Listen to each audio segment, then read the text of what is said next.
नमस्कार। भारतवर्ष की विभिन्न प्रकार की संस्कृतियों में ज्योतिष का बहुत महत्व है। ज्योतिष शास्त्र वेदांग है। 6 शास्त्र शिक्षा, कल्प, व्याकरण, निरुक्त, छंद और ज्योतिष में ज्योतिष को भगवान का नेत्र कहा गया है। इसके माध्यम से हम प्रकृति की अनुकूलता और स्थिति का बोध प्राप्त करते हैं। ज्योतिष के साप्ताहिक फलादेश कार्यक्रम में हम 12 राशियों का प्रत्येक राशि पर किन किन भावों, स्थितियों और ग्रहों का प्रभाव रहेगा, इस पूरे सप्ताह में आप क्या क्या आपके लिए उपादेय है, क्या हेय है, क्या अनुकूल है, क्या प्रतिकूल है, तथा हम किस तरह अपने जीवन को संयमित, व्यवस्थित तथा अनुकूल बना सकते हैं, इस पर विमर्श कर रहे हैं। यह हमारा जीवन प्रकृति प्रदत्त है। जो व्यक्ति जितना अधिक प्रकृति से समन्वित रहेगा, उसका जीवन उतना पूर्ण और युक्ति युक्त होगा। इसलिए वृक्षारोपण करना चाहिए, प्रकृति की अनुकूलता के निमित्त कार्य करने चाहिए।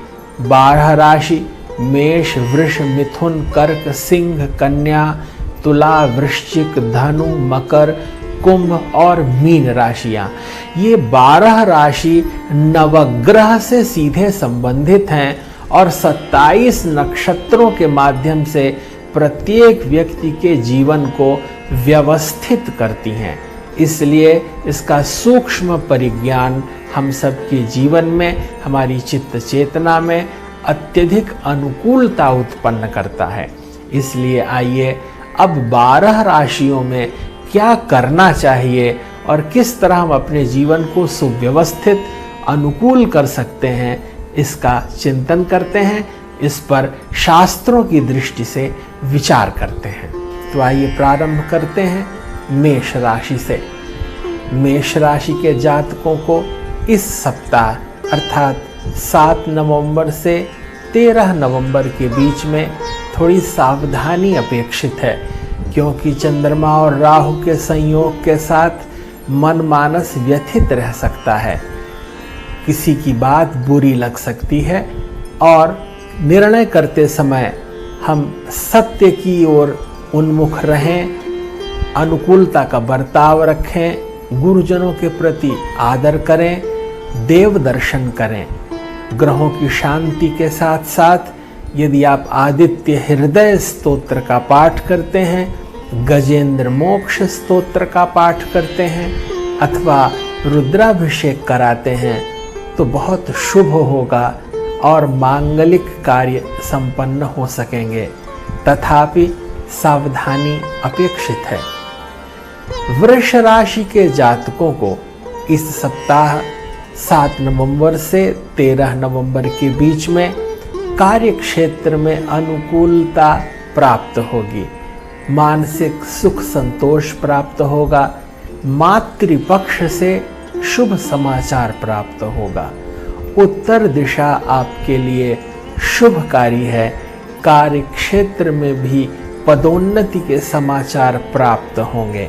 परिस्थितियां सर्वथा अनुकूल हैं, इसलिए आपको सर्वाधिक सत्कर्म करना चाहिए। पुण्य करें। जब समय अच्छा रहता है तब बहुत जल्दी बहुत अच्छे अच्छे कार्य करने चाहिए, जिससे प्रभु कृपा प्राप्त हो। और अधिक सुख सुविधा के लिए आप नित्य हनुमान चालीसा का पाठ करें तथा राम रक्षा स्तोत्र का पाठ करेंगे तो सर्वविध कल्याण होगा। तीसरी राशि मिथुन राशि। इस सप्ताह 7 नवंबर से 13 नवंबर के बीच मिथुन राशि पर मंगल का गोचर चल रहा है। कार्य क्षेत्र में अनुकूलता रहेगी। किंचित क्रोध भी रह सकता है, इसलिए आप सावधानी रखें। जो लोग भूमि भवन का कार्य कर रहे हैं, उनको आर्थिक रूप से बहुत अधिक लाभ मिलने के भी संकेत हैं। यश, कीर्ति, मान, प्रतिष्ठा में अभिवृद्धि होगी। परिस्थितियां सर्वविध कल्याणकारी हैं। संतान पक्ष से शुभ समाचार प्राप्त होगा। विद्या, वाणी, विवेक, विनय, विचार, इसमें संयोजन स्थापित करें तथा परिस्थितियों का लाभ लें। सर्वविध मंगल कामना। और आज की चौथी राशि कर्क राशि। 7 नवंबर से 13 नवंबर के बीच कर्क राशि पर ग्रह गोचर की अनुकूलता है। आपका मन चलायमान रहेगा, परिस्थितियां किंचित अनुकूल रहेंगी, लेकिन आपको कार्य क्षेत्र में संयमित दृढ़ निश्चयी होकर कार्य करना होगा। थोड़ी थोड़ी बातों पर व्यथित न हो, चिंतित न हो। किसी के द्वारा कहे गए शब्दों से बहुत अधिक अधीर होने की आवश्यकता नहीं है। मन का संयमन आपको शिखरस्थ बनाएगा। कार्य क्षेत्र में अनुकूलता तथा प्रभाव में वृद्धि के संकेत हैं। अधिक लाभ लेने के लिए आप रुद्राभिषेक करा सकते हैं, चंद्रमा को अर्घ्य दें, पूजन करें तथा सर्वविध कल्याणकारी योगों का आप आनंद ले सकते हैं। अब आइए आज की 5वीं राशि सिंह राशि की चर्चा करते हैं। सिंह राशि पे परिस्थितियों की अनुकूलता है, सर्वविध मांगलिक योग चल रहे हैं, पारिवारिक वातावरण अनुकूल रहेगा, कार्य क्षेत्र में सफलता संकेतित है, यात्रा के कार्यक्रम आपके बन सकते हैं, इसलिए सहज रूप से रहें और स्वास्थ्य पर ध्यान दें। आज की 6वीं कन्या राशि। इस सप्ताह 7 नवंबर से 13 नवंबर के बीच में आपको विशेष रूप से सावधानी अपेक्षित है, क्योंकि आपका मन बहुत कोमल है। छोटी छोटी बातों पर आप प्रतिक्रिया से व्यथित हो जाते हैं, चिंतित होते हैं तथा बहुत देर तक विचार करते हैं। इसलिए कार्य क्षेत्र में सावधानी अपेक्षित है, विचार पूर्वक कार्य करें। आपके लिए पश्चिम दिशा शुभकारी होगी। अधिक लाभ प्राप्ति के लिए आपको दुर्गा सप्तशती का पाठ करना अभीष्ट होगा। आज की 7वीं तुला राशि। तुला राशि पर इस सप्ताह 7 नवंबर से 13 नवंबर के बीच में मानसिक अनुकूलता के संकेत दिखाई देते हैं। सूर्य और केतु के संयोग से किंचित तनाव रह सकता है। ग्रहण योग बन रहा है, इसलिए सावधानी रखें। बहुत अधिक अधीरता का व्यवहार न करें, लेन देन से बचें तथा किसी को कोई वचन देने में बहुत जल्दबाजी न करें। विचार पूर्वक कार्य करेंगे तो निश्चय ही आपको सफलता प्राप्त होगी। अधिक लाभ के लिए आप गजेंद्र मोक्ष स्तोत्र का नियमित पाठ करिए, रुद्राभिषेक कराइए और गुरु मंत्र का निरंतर जप करते रहिए, इससे आपका कल्याण होगा। वृश्चिक राशि 8वीं राशि है। इस सप्ताह 7 नवंबर से 13 नवंबर के बीच में सर्वविध अनुकूलता आपको प्राप्त होगी। यात्रा के कार्यक्रम बनेंगे। यश, कीर्ति, प्रतिष्ठा के संकेत दिखाई दे रहे हैं। नूतन कार्यक्रमों से आपके जीवन में अनुकूलता का संचार होगा। खान पान का संयम अपेक्षित है। वाणी की मधुरता बनाए रखें। क्रोध से बचें। हनुमान बाहुक का पाठ करने से, रुद्राभिषेक करने से निश्चय ही आपको बहुत लाभ होगा। और अब आइए आज की 9वीं राशि धनु राशि की चर्चा करते हैं। 7 नवंबर से 13 नवंबर के बीच इस सप्ताह में आपको अनुकूलताएं प्राप्त होंगी। रुका हुआ धन प्राप्त होगा। परिस्थितियां अनुकूल हैं। मातृपक्ष, पितृपक्ष का सहयोग प्राप्त होगा। बंधु बांधवों से आपके संबंध मधुर होंगे। मन शांत रहेगा और कार्य क्षेत्र में भी आज सफलता के संकेत इस प्रकार हैं जिससे भविष्य में आपको लाभ प्राप्त होगा। इस सप्ताह भगवान शिव को जल अर्पित करें, बिल्व पत्र अर्पित करें। भगवान गणेश जी का आराधन करते हुए संकट नाशन गणेश स्तोत्र का पाठ करेंगे तो निश्चय ही बहुत लाभ होगा। और आज की 10वीं राशि मकर राशि।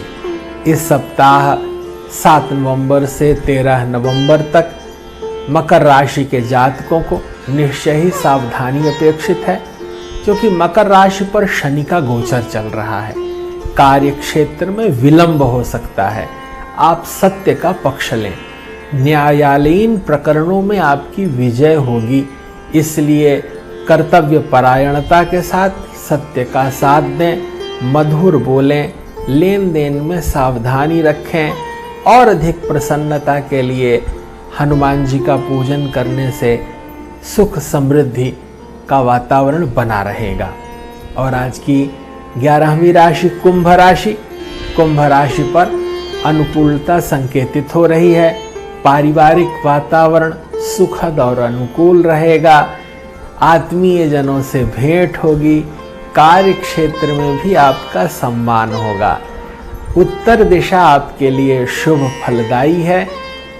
यात्रा प्रसन्नतादायक होगी और रुका हुआ धन भी आज आपको प्राप्त हो सकता है। इस सप्ताह यदि आप राम रक्षा स्तोत्र का पाठ करते हैं, संकट नाशन गणेश स्तोत्र का पाठ करते हैं, तो बहुविध कल्याण होगा।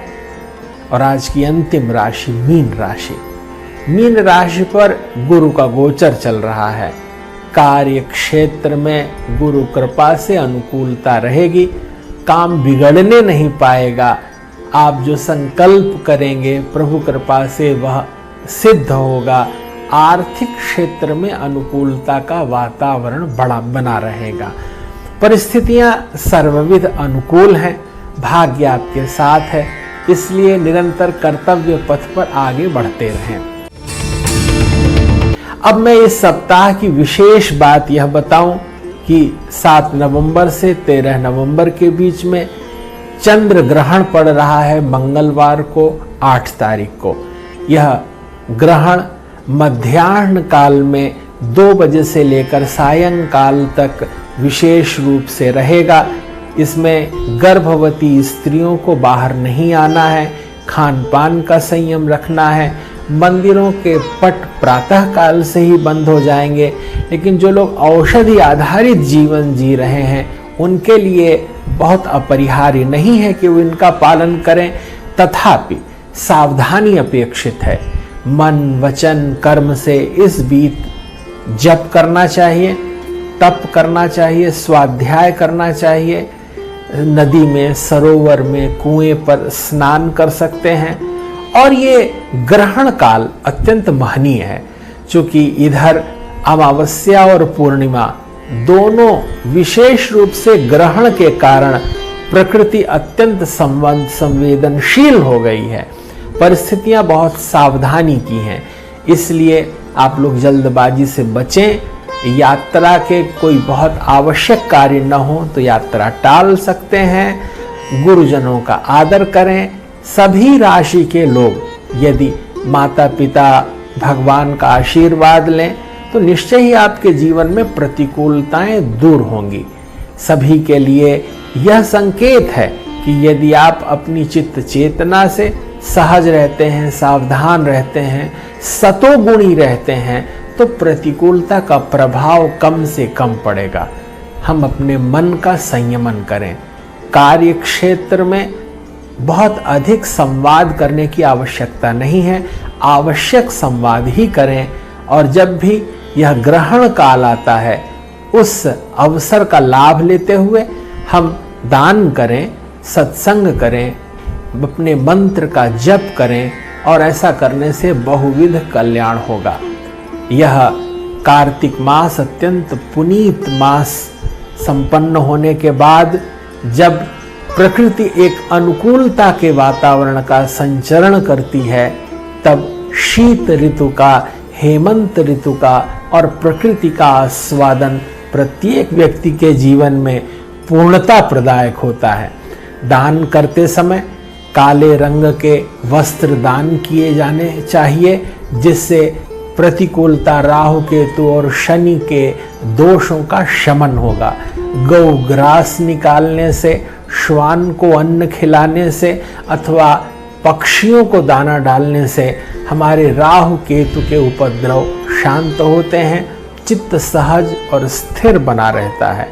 हमें अनुकूलता प्राप्त करने के लिए, विद्या अध्ययन करने के लिए लोगों को प्रेरित करना चाहिए और अध्यात्म बोध प्रत्येक व्यक्ति को हो। और इस काल में जब शीतकाल का समय चल रहा है, तब तिल का सेवन, गुड़ का सेवन अथवा इनका दान करने से भी आपको लाभ होगा। किसी व्यक्ति को आवश्यकता पड़ने पर उसको चरण पादुका इत्यादि भी दान देने से राहु केतु और शनि का शमन होगा। इस तरह ग्रहों की अनुकूलता प्राप्त होगी। सूर्य और चंद्रमा दोनों पर ग्रहण लगता है, अर्थात प्रकृति यह संकेत करती है कि बड़े से बड़े ग्रह पर भी समय की प्रतिकूलता आने पर ग्रहण लगता है, लेकिन समय सापेक्ष वह सहज हो जाते हैं। इसलिए अगर किसी के जीवन में कोई प्रतिकूलता आ रही है तो उन्हें धैर्य का वर्ण करना चाहिए। सोमवार के दिन श्वेत वस्त्र धारण करने से और भगवान शिव को जल चढ़ाने से मंगल होगा। मंगलवार के दिन आप हनुमान जी को चोला चढ़ाएं, उनके श्री चरण कमलों की वंदना करें, उनके दाहिने पैर के अंगुष्ठ का तिलक लेकर अपने माथे पर लगाएंगे तो अवश्य लाभ होगा।